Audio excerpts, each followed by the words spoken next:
What's up guys, Keto Chi here, and today I am showcasing you my new knife throwing board. This is something that I've put together just in a little, like around 2 hours literally. It only took about 2 hours to put this together. Obviously I had to go out and buy all the parts that I needed to put it together, but once I got all the parts and took some time to put everything together, this is what I've put together, and it's been working great, and I've been using it a lot lately for sure, and you'll probably notice the amount of wear that I've been putting it through. But you know what, it's the way it is right now. I can see this lasting for at least 1 year, at least, but well, it'll really just depend how well or how much I abuse this thing. So I'm going to give you a quick rundown on how I actually put this all together. So first I'll talk about the tools that you will need to put this all together. This design is actually based off of Rated Red's video on how to put a knife throwing board together by Jason Johnson. I'll leave the link in the description box of this video so you can check that out as well. But in this video I'm going to give you a little more detailed info on how to actually put this together. So based on the picture that I have right now, I actually used 2x6 wood planks. I got all of the wood planks from Home Depot. So if you got a Home Depot, you can basically get all the materials you need from there.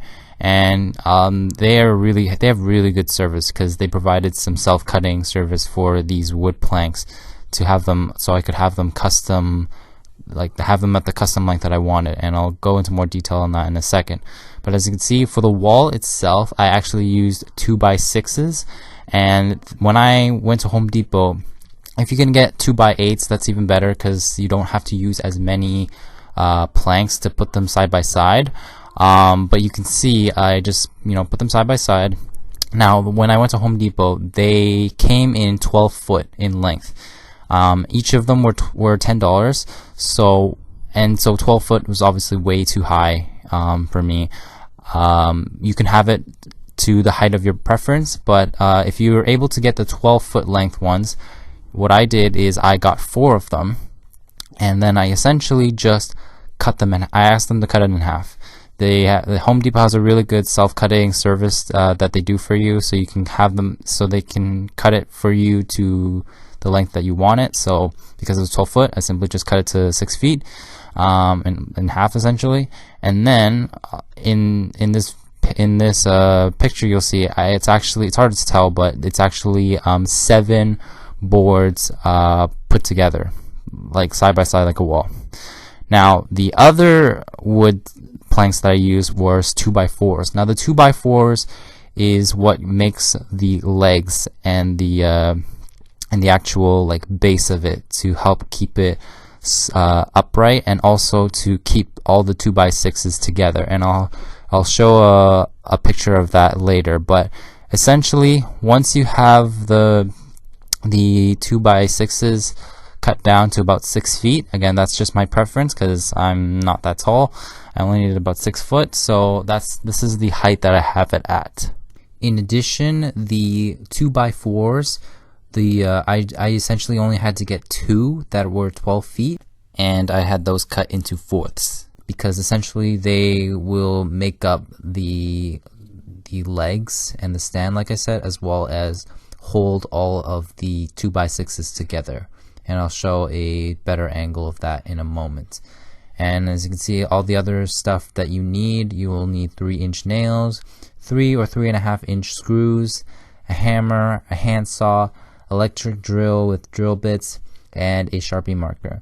Now, disregarding all of the actual tools and just the wood parts themselves and the nails and everything costed about $77 Canadian.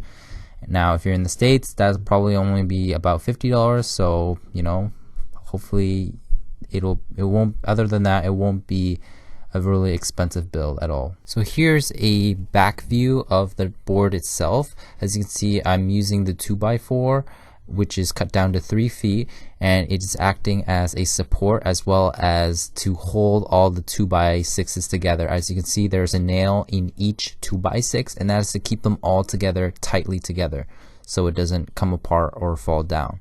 and I also added the same thing to the bottom of the wall as well.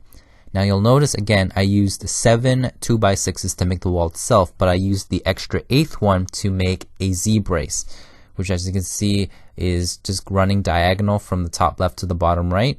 You can do the exact same thing the opposite way, but you'll notice I cut the corner, the bottom left corner of the plank, so it would match with the 2x4 on the bottom, and I simply just did that by aligning the board diagonally, drawing a line with the Sharpie marker, and took a handsaw and I just cut off the bottom left corner, and I did the same thing with the top right corner of the plank. And again, this is to add extra support for the wall itself and some extra durability. And then I just simply added a nail to each end. I just nailed it into the bottom, like the far right one, and then the same thing for the top left. So that's an extra thing that you can add in order to add extra support and durability to your knife throwing board. Now onto the legs itself. All of it was using the 2x4s that were cut down to 3 feet. So again, with two 12-foot long 2x4s, have them cut into fourths, so you should have 8 in total. As you can see, I screwed all of these in. First you want to drill using a drill bit. You want to use the same size drill bit as the screw itself. So as you can see, I purposely left 2 inches of space on each side of the bottom brace for that wall itself, so that allowed me to actually screw in the legs itself into the side of the 2x4 brace for the wall.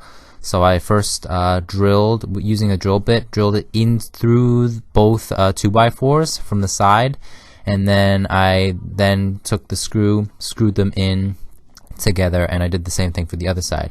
The reason why you want to use screws is because it turns out it's actually stronger than the nails, and if ever you need to take it apart, it's easier to do so with a screw than with hammers. Then you want to add a 45-degree angle brace to each of the legs and attach to the side of the wall. So as you can see, I do the same thing. I make a hole, I drill through the 2x4 and into the side of the 2x6, and then drill the screw in on the wall itself, and then attach the other. I did the same thing to the other side of the 2x4 into the leg. Once I did that for both sides, all I did was added one more extra brace in between the legs of the board itself, just to give the legs some extra support. Again, I did the same thing, drill some holes from the side of the legs into the middle brace, and then drilled some screws into that, and that added extra support for the legs itself. And there you have it, guys. That is how I put together this knife throwing board. All in all, it really wasn't that hard. As long as you got all the right materials and the tools to put it together, you can literally put this together in under 2 hours, or in about 2 hours, depending on how fast or how little you screw up. But other than that, guys, if you have any questions, just leave your comments down below, and hopefully I will bring some more knife throwing content to this channel that you'll hopefully get to enjoy. But otherwise, thank you so much for watching, and I hope to see you guys in my future videos. Peace out, guys.